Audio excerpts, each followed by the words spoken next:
menyatakan teradu dua Nafa Indria Purba terbukti melanggar kode etik.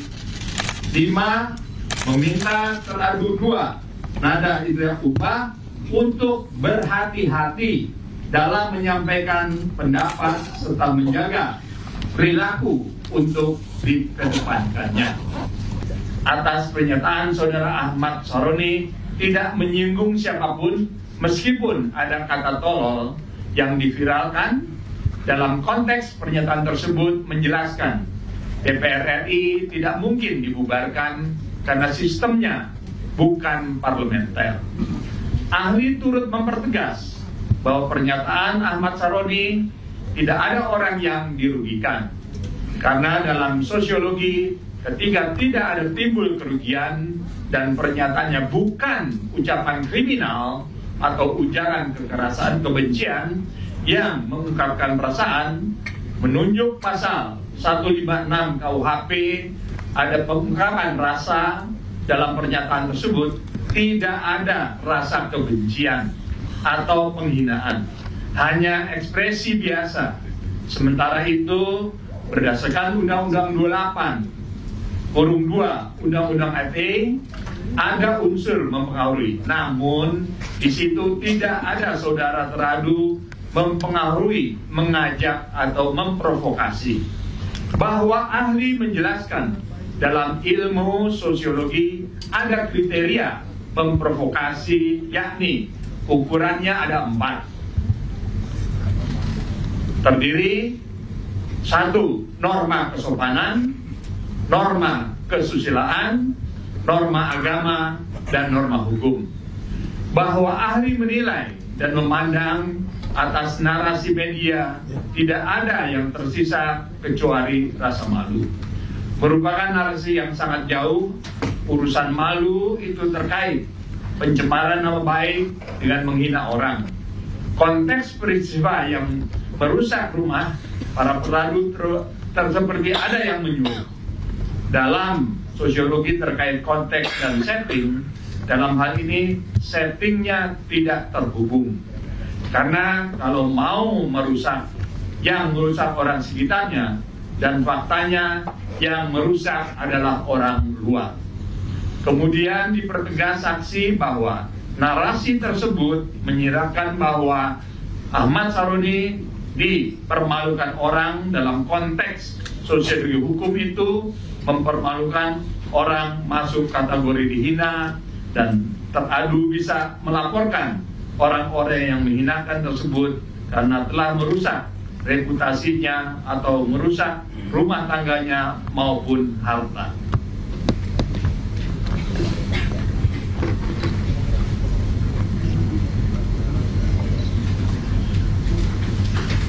Bahwa ahli berpandangan dalam rangkaian kerusuhan yang dimulai dari setelah tanggal 17 Agustus 2025 ditandai dengan bermunculnya konten-konten negatif atau hoax. Menurut ahli, konten tersebut upaya sistematis, terstruktur, dan terencana dengan baik yang berdampak dalam sosiologi tersebut kerusuhan, namun konteks ini dengan syarat akan konflik kepentingan karena tidak seperti kerusuhan tahun 1998. Ahli menilai kerusuhan yang terjadi tersebut ada permainan kepentingan dan pemain-pemainnya, dan sudah diatur dengan menggunakan bahasa manipulatif yang bertujuan untuk menyesatkan publik. Dampaknya kemudian dalam ilmu sosiologi akan memunculkan dua dampak linear sebagaimana informasi yang sedang terjadi dan efek domino yang memunculkan aksi anarko yang mana sepertinya dimainkan oleh suatu kelompok. Mengingat bahwa dalam masyarakat majemuk seperti Indonesia terdiri dari kelompok-kelompok yang mana sejak dulu adalah kelompok Indonesia Merdeka, dan ada yang tidak ingin Indonesia merdeka dengan memecah belah sesuai dengan konteks dan settingnya. Bahwa menurut ahli dalam sosiologi ada istilah meaning, artinya pemaknaan. Para teradu telah menyampaikan informasi yang sebenarnya terjadi bahwa tidak ada kenaikan gaji seperti pernyataan Nata Ubah dapat dimaknai bahwa tidak ada kenaikan gaji dan dia turut menderita dari rumah sampai DPR naik kendaraan umum, misalnya naik taksi, tidak ada sesuatu yang privilege. Namun itu pernyataan Adis Kadir yang slip of tongue dalam pengertian linguistik sosiologis dimaknai pada menyampaikan informasi dan tidak ada yang heboh sebelumnya. Menurutnya, dalam kacamata sosiologi, peristiwa ini sifatnya menyampaikan ekspresi, pendapat, opini, informasi, atau mengajak masyarakat untuk memahami kondisi yang terjadi. Pada akhirnya, ahli berkesimpulan secara sosiologi peran para teradu ini murni hanya menyampaikan informasi saja, bukan penghinaan. 5 ahli 5 dalam bidang analisis perilaku oleh Saudari Gusti Ayu Dewi menyampaikan beberapa pokok keterangan di antaranya.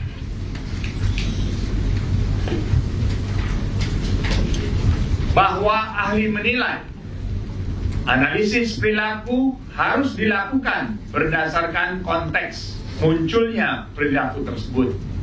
Misalnya anggota DPR RI berjoget-joget pada tanggal 15 Agustus dalam ruangan sidang DPR, berdasarkan konteks joget-joget tersebut dilakukan dalam sidang tahunan untuk menyambut dan memeriahkan peringatan kemerdekaan RI yang riang gembira dan bentuk apresiasi terhadap penampilan lagu dari mahasiswa Universitas Pertahanan.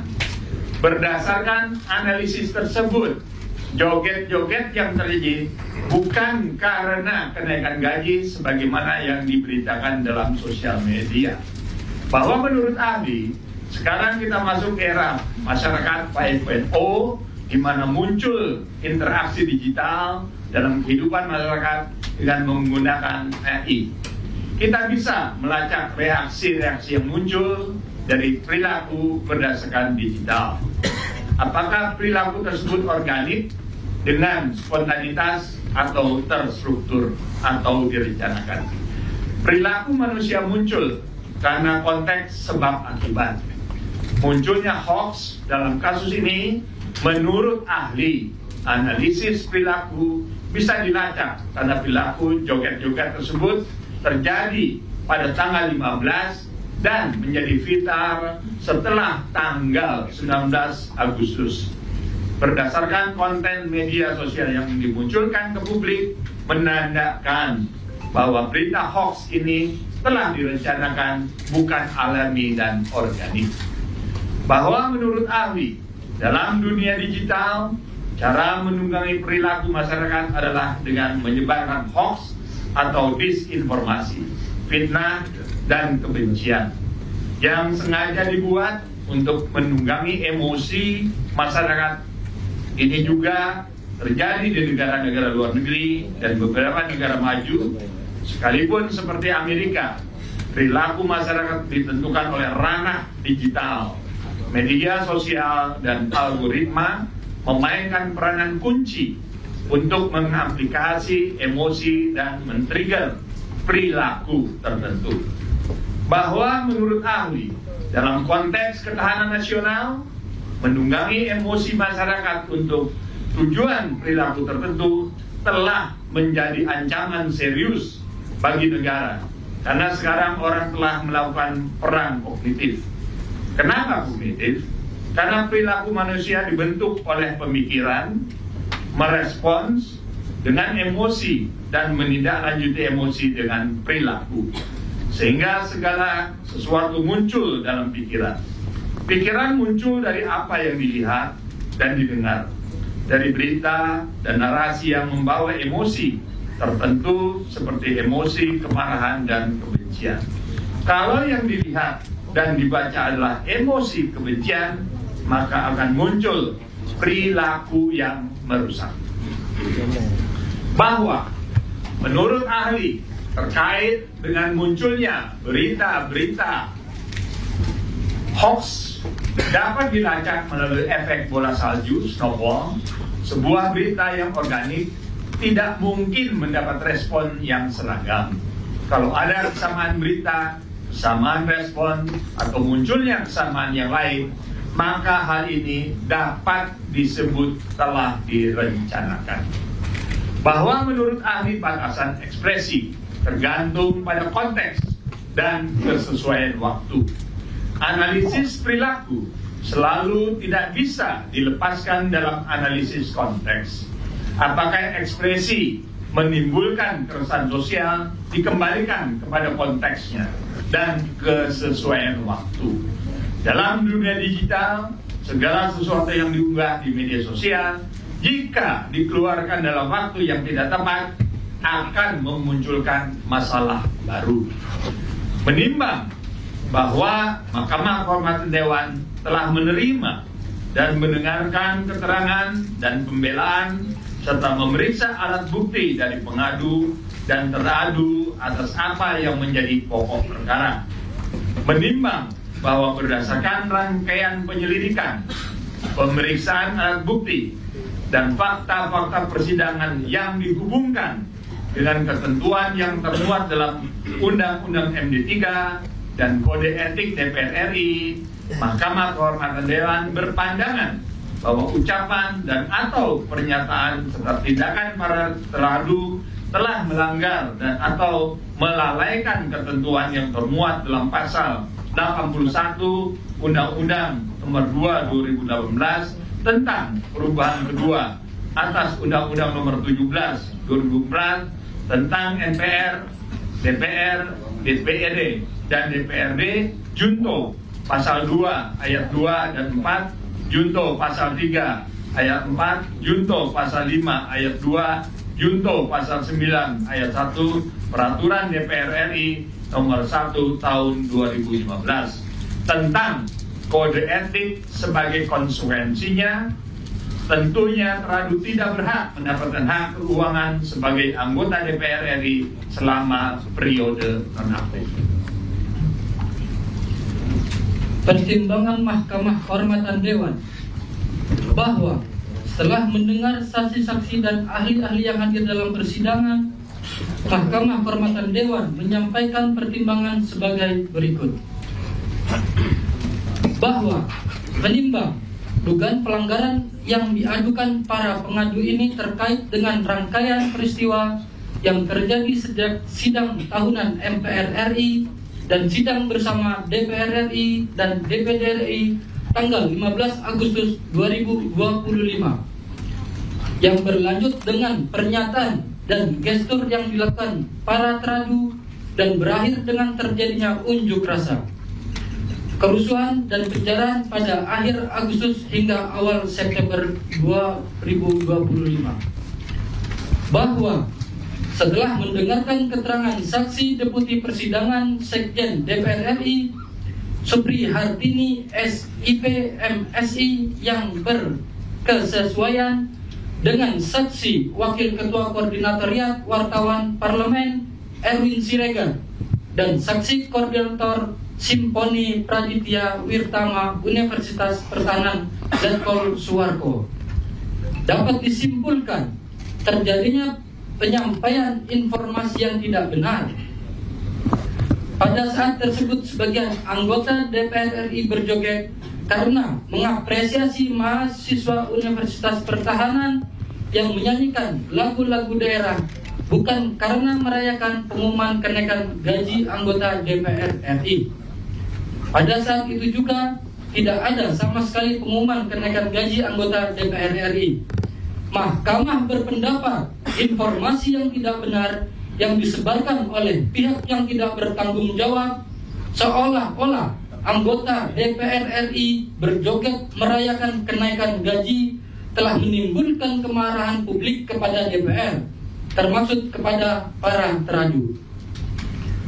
Bahwa menurut keterangan ahli kriminologi Profesor Dr. Andes Adrianus Aliasta Sembiring Meliala MSc MSc, ahli sosiologi Dr. Andes Trubus Rahardiansa MS SHMH, ahli media sosial Ismail Fahmi, ahli hukum Profesor Dr. Satya Arinanto, SHMH, ahli analisis perilaku Gusti Aju Dewi yang berkesesuaian satu sama lain.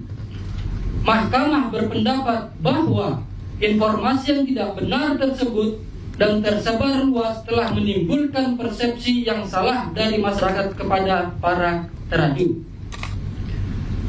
Bahwa mengingat para pengadu sudah mencabut aduannya, Mahkamah berpendapat bahwa semakin terang dan jelas jika hal ihwal yang diadukan para pengadu dilatar belakangi adanya berita bohong yang diterima para pengadu. Bahwa menurut ahli sosiologi Dr. Andes Trubus Rahardiansah, MSH, dan ahli hukum Profesor Dr. Satya Arinanto, SHMH, pernyataan teradu 1 terkait gaji dan tunjangan DPR yang tidak tepat namun sudah diralat oleh teradu 1 Dr. Insinyur Haji Adis Kadir, SHM, Mahkamah berpendapat teradu 1 Dr. Insinyur Haji Adis Kadir, SHM, tidak memiliki niat untuk melecehkan siapapun atau menghina siapapun. Klarifikasi yang dilakukan teradu 1 Dr. Insinyur Haji Adis Kadir, SHM, sudah sangat tepat. Namun demikian teradu 1 Dr. Insinyur Haji Adis Kadir, SHM, harus diingatkan agar lebih berhati-hati dalam menyampaikan keterangan kepada media. Apabila dimintai keterangan wawancara dadakan doorstop yang cenderung teknis dan agar teradu 1 Dr. Insinyur Haji Adis Kadir, SHM, menyiapkan bahan yang lengkap dan akurat. Bahwa karena itu nama baik teradu 1 Dr. Insinyur Haji Adis Kadir, SHM, harus dipulihkan, dan demikian juga kedudukannya di DPR RI sebagai anggota DPR RI maupun sebagai wakil ketua DPR RI. Bahwa setelah menyimak pernyataan teradu 2 Nafa Indria Urbah yang dipersoalkan para pengadu, Mahkamah berpendapat bahwa tidak terlihat niat teradu 2 untuk menghina atau melecehkan siapapun. Respon publik yang marah pada teradu 2 tidak mungkin terjadi apabila tidak ada penyebaran berita bohong tersebut di atas soal anggota DPR RI yang berjoget merayakan kenaikan gaji. Namun demikian, teradu 2 Nafa Indria Urbah harus lebih berhati-hati dalam menyampaikan pendapatnya di muka umum. Harus lebih peka melihat situasi dan konteks kondisi sosial. Bahwa setelah melihat rekaman video teradu 3 Surya Utama SIP berjoget di ruang sidang saat sidang tahunan MPR RI dan sidang bersama DPR RI dan DPD RI pada tanggal 15 Agustus 2025 dan mendengar keterangan saksi Deputi Persidangan Sekjen DPR RI Supri Hartini SIP MSI, saksi Wakil Ketua Koordinatoriat Wartawan Parlemen Erwin Siregar, dan saksi Koordinator Simponi Praditya Wirtama Universitas Pertahanan Letkol Suarko yang berkesesuaian satu sama lain. Mahkamah berpendapat tidak ada niat teradu 3 Surya Utama SIP untuk menghina atau melecehkan siapapun. Kemarahan pada teradu 3 Surya Utama SIP dari publik terjadi karena adanya berita bohong bahwa teradu 3 Surya Utama SIP berjoget karena kenaikan gaji. Bahwa setelah melihat video-video teradu 3 Surya Utama SIP berjoget di berbagai lokasi seolah menghina para pengkritiknya yang ternyata adalah video berisi berita bohong. Mahkamah berpendapat justru teradu 3 Surya Utama SIP adalah korban pemberitaan bohong. Bahwa namun demikian, Mahkamah berpendapat seharusnya teradu 3 Surya Utama SIP aktif melakukan klarifikasi setelah beredarnya berita bohong tersebut. Bahwa Akibat dari berita bohong tersebut, Rumah Teradu 3 Surya Utama SIP dijarah oleh pihak-pihak yang tidak bertanggung jawab. Bahwa karena itu nama baik Teradu 3 Surya Utama SIP harus dipulihkan, dan demikian juga kedudukannya di DPR RI sebagai anggota DPR RI.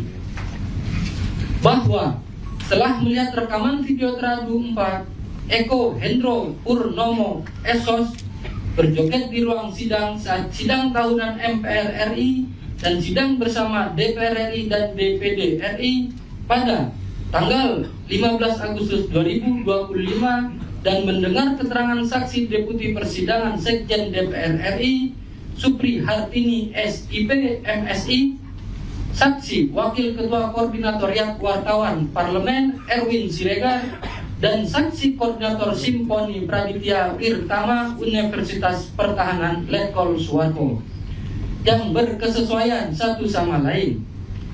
Mahkamah berpendapat tidak ada niat Teradu 4 Eko Hendro Purnomo Esos untuk menghina atau melecehkan siapapun. Kemarahan pada Teradu 4 Eko Hendro Purnomo Esos dari publik terjadi karena adanya pemberitaan yang tidak benar bahwa Teradu 4 Eko Hendro Purnomo Esos berjoget karena kenaikan gaji. Bahwa setelah melihat rekaman video parodi Son Horek yang dibuat oleh Teradu 4 Eko Hendro Purnomo Esos, beberapa hari setelah ramainya kritikan terhadap Teradu 4 Eko Hendro Purnomo Esos di media massa, Mahkamah berpendapat sikap tersebut kurang tepat karena terkesan defensif. Seharusnya Teradu 4 Eko Hendro Purnomo Esos cukup mengklarifikasi dan menjelaskan kepada publik bahwa Teradu 4 Eko Hendro Purnomo Esos berjoget bukan karena merayakan kenaikan gaji. Bahwa akibat berita bohong yang beredar tersebut, Rumah Teradu 4 Eko Hendro Purnomo Esos dijarah. Hal ini harus dipertimbangkan sebagai hal meringankan. Bahwa telah mencermati pernyataan Teradu 5 Dr. Ahmad Sahroni SEM IKOM yang dipersoalkan para pengadu, Mahkamah berpendapat pernyataan tersebut tidak bijak.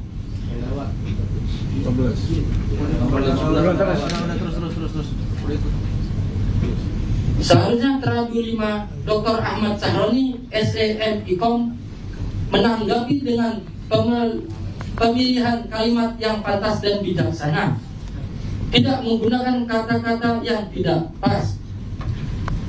Bahwa akibat berita bohong yang beredar tersebut, Rumah Teradu 5 Dr. Ahmad Sahroni SEM IKOM dijarah. Hal ini harus dipertimbangkan sebagai hal yang meringankan. 7. Amar putusan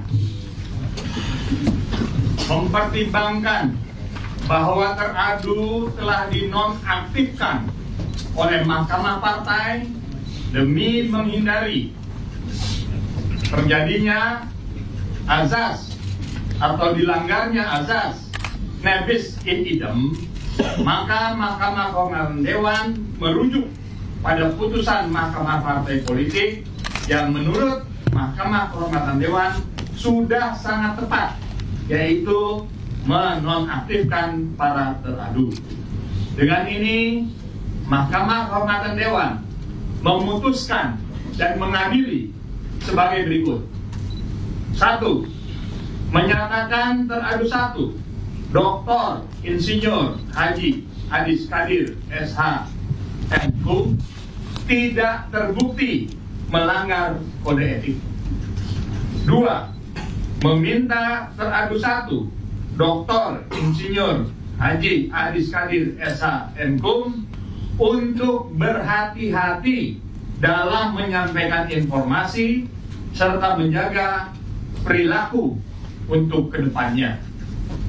3. Menyatakan teradu 1 Dr. Insinyur Haji Adis Kadir SH MKum diaktifkan sebagai anggota DPR RI terhitung sejak putusan ini dibacakan. 4. Menyatakan teradu 2 Nafa Indria Purba terbukti melanggar kode etik. 5. Meminta teradu 2 Nada Indria Purba untuk berhati-hati dalam menyampaikan pendapat serta menjaga perilaku untuk dikedepankannya. 6.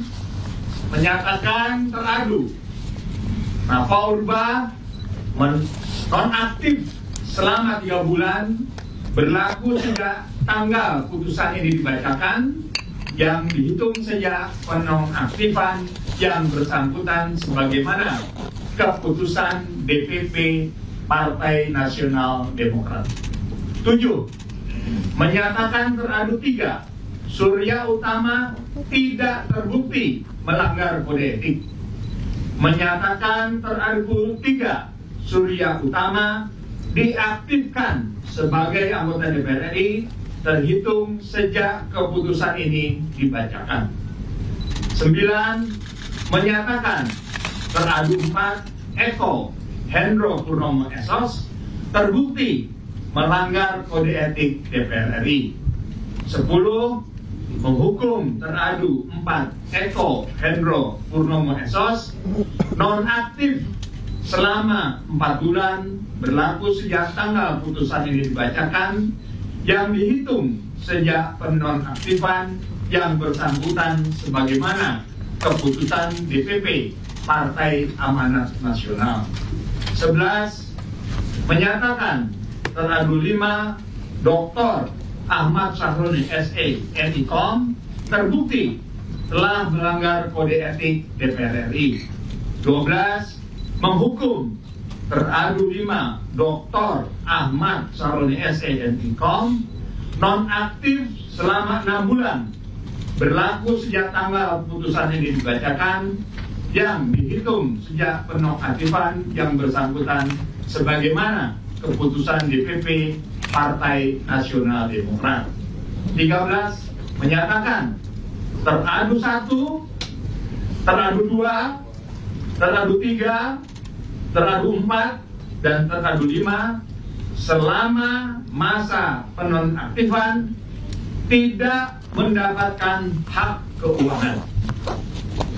Putusan ini diterapkan dalam rapat permusyawaratan Mahkamah Kehormatan Dewan pada hari Rabu 15 November 2005 yang dihadiri oleh pimpinan dan anggota Mahkamah Kehormatan Dewan, dibacakan dalam sidang Mahkamah Kehormatan Dewan pada hari Rabu tanggal 5 November 2005 serta menghasilkan putusan final dan mengikat sejak tanggal dibacakan. Ketua Haji Nasaruddin Rekam SIP,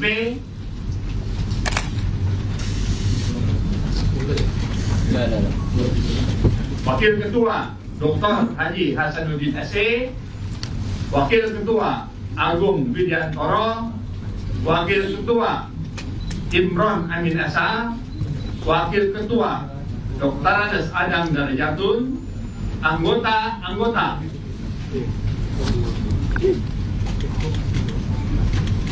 Julian Dunhar SMH,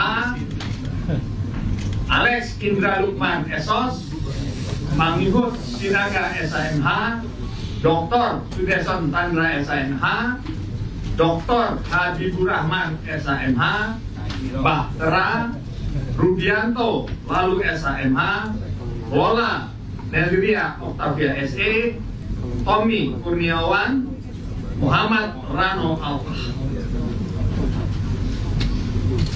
Muhammad Iqbal Rumsi, Dr. Sartono SE. Terima kasih. Terima kasih. Demikianlah pengertian keputusan MKD nomor 28/PP strip MKD /2/2025 2026 kepada para teradu dipersilakan meninggalkan ruang sidang MKD, kepada majelis sidang agar tetap berada di ruang sidang MKD untuk melanjutkan. Wartawan tolong ini dulu ya.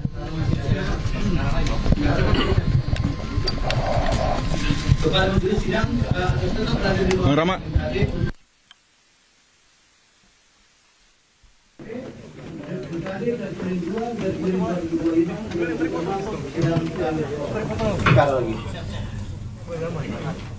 Kepada majelis sidang agar tetap berada di ruang sidang MKD untuk melanjutkan. Baik, yaitu dia pemirsa hasil sidang putusan etik Sahroni CS terhadap 5 teradu. Sidang kami skor. Di mana tadi telah diputuskan dari hasil rapat, MKD memutuskan bahwa Adis Kadir ini tidak melanggar kode etik, namun kedepannya harus berhati-hati dalam berpendapat. Sementara Nafa Urba terbukti melanggar kode etik dan diimbau juga harus hati-hati kedepannya dalam menyampaikan pendapat. Dan Nafa Urba dihukum atau dinonaktifkan selama 3 bulan semenjak putusan MKD. Sementara Uya Kuya tidak terbukti melanggar kode etik dan juga dinonaktifkan sebagai anggota DPR semenjak putusan. Sementara Eko Patrio dinilai melanggar kode etik, di mana dinonaktifkan selama 4 bulan sejak keputusan dibacakan. Lalu Ahmad Sahroni juga terbukti melanggar kode etik dan Ahmad Sahroni dinonaktifkan selama 6 bulan berlaku sejak putusan dibacakan. Dan MKD juga tadi menyampaikan di mana 5 teradu ini selama masa nonaktif tidak mendapat hak keuangan.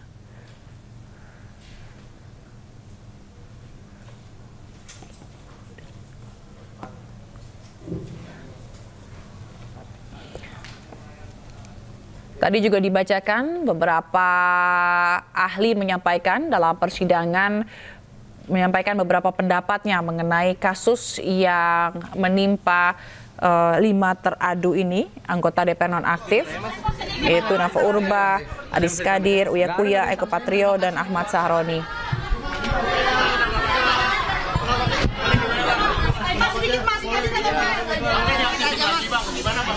Ya, kita hargai keputusan dari MKD dan saya menerima dan ya seperti yang tadi dilihat itu aja.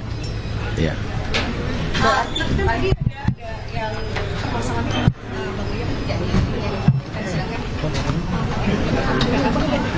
Aku nggak bisa komentarin yang lain, cuman ibaratnya kan kita menghargai dan MKD tentu saya sangat profesional sekali, sangat objektif dan apa yang diputuskan itu memang sesuai dengan bukti-bukti dan juga saksi ahli yang sudah memberikan keterangan ya dan saksi-saksi lain ya.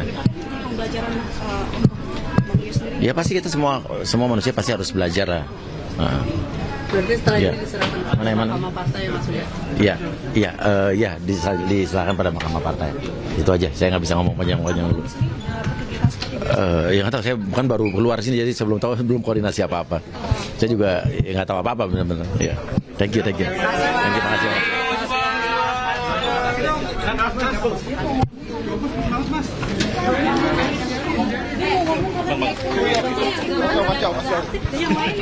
Apaan?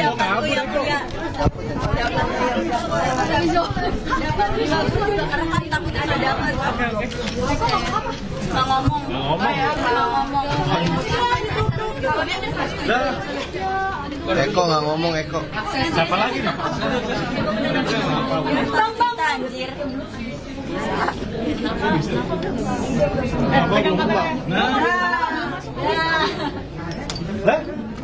Oh, lihat belakang. Iya, sana bentar. Ya, yang ikut dulu.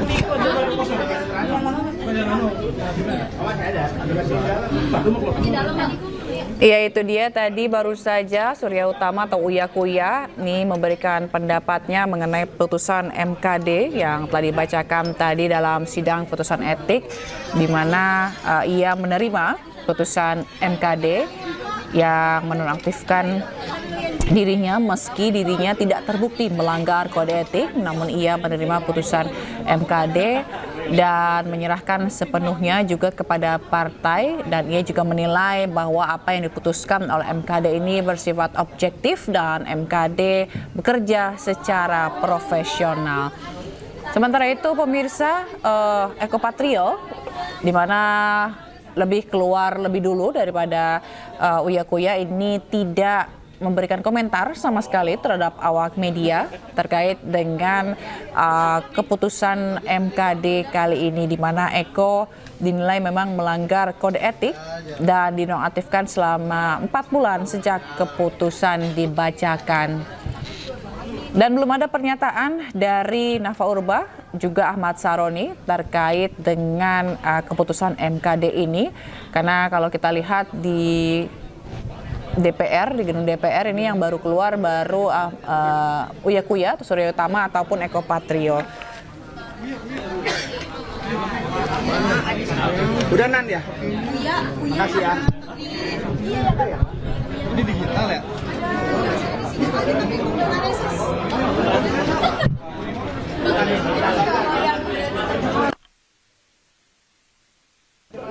Bang, itu selama 3 bulan sama 6 bulan. Si Saroni 6 bulan, kalau nggak salah ya.